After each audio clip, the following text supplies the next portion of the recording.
PAS akan meletakkan calonnya untuk bertanding dalam pilihan raya negeri PRN Melaka pada bulan depan. Namun belum membuat keputusan muktamad membabitkan jumlah kerusi yang akan ditandingi parti itu. Dan PAS dilaporkan akan menerima apa sahaja keputusan mesyuarat Majlis Tertinggi UMNO tentang kerjasama mereka.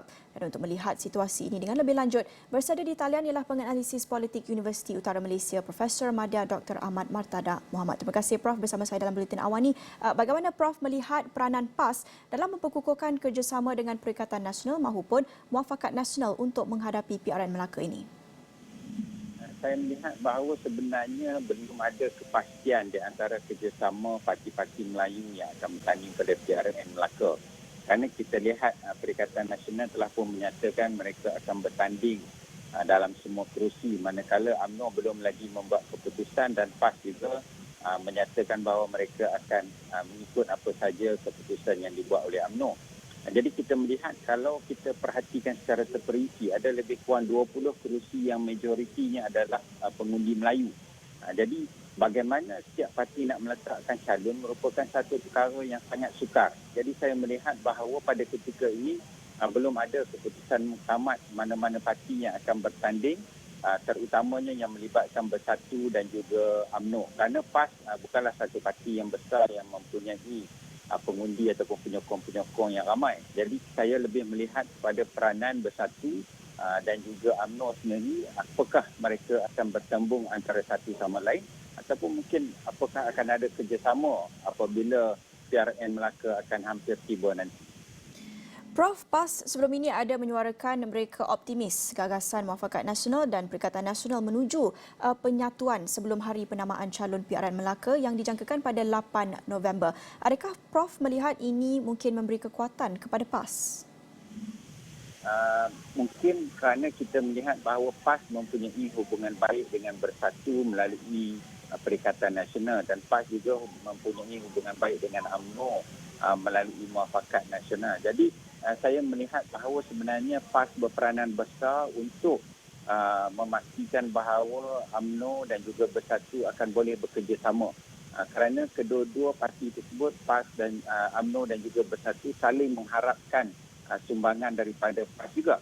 Jadi saya melihat bahawa jika sekiranya PAS boleh menjadi orang tengah dalam mendamaikan di antara UMNO dan juga Bersatu, maka sudah pastilah mereka setiap parti nanti akan bekerjasama untuk mencapai kemenangan. Tetapi jika sekiranya gagal kedua-dua parti yang besar ini untuk bekerjasama, saya kira kedudukan PAS juga agak sukar kerana mereka mungkin juga tersepit di antara kerjasama dengan Bersatu melalui Perikatan Nasional dan kerjasama dengan UMNO melalui Muafakat Nasional. Prof, mungkin menarik juga untuk kita melihat Parti Bumi Putera Perkasa Malaysia atau Putra yang kali pertama bertanding dalam PRN kali ini. Bagaimana Prof melihat peluang atau pengaruh yang mereka ada untuk PRN kali ini? Saya tidak melihat mereka mempunyai banyak peluang kerana kita tahu dalam sejarah landscape politik negara selalunya parti-parti kecil tidak mempunyai peluang yang besar ataupun boleh memberikan impak yang besar kepada mana-mana PRU ataupun PRN.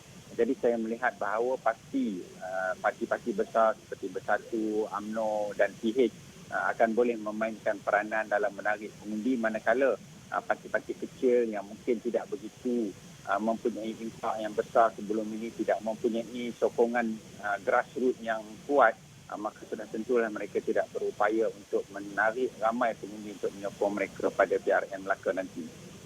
Prof, akhir sekali secara keseluruhannya apa jangkaan Prof untuk pola pengundian dalam PRN Melaka kali ini?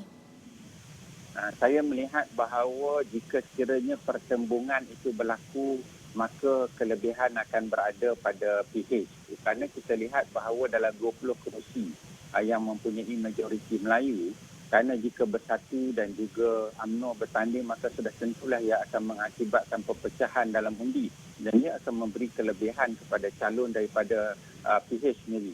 Jadi saya melihat bahawa jika tidak ada sebarang bentuk kerjasama yang dimeterai di antara UMNO dan juga Bersatu, maka kedua-dua parti agak sukar untuk mencapai kemenangan, apatah lagi kerana kita lihat akan berlaku perpecahan undi di kalangan orang-orang Melayu sendiri, terutama apabila berlakunya pertembungan di antara parti-parti yang cuba menarik sokongan daripada pengundi Melayu yang sama. Okey, baik, terima kasih. Itu tadi Profesor Madya Dr. Ahmad Murtada Muhammad, penganalisis politik Universiti Utara Malaysia, mengulas sedikit sebanyak tentang strategi atau percaturan politik oleh PAS menjelang PRN Melaka.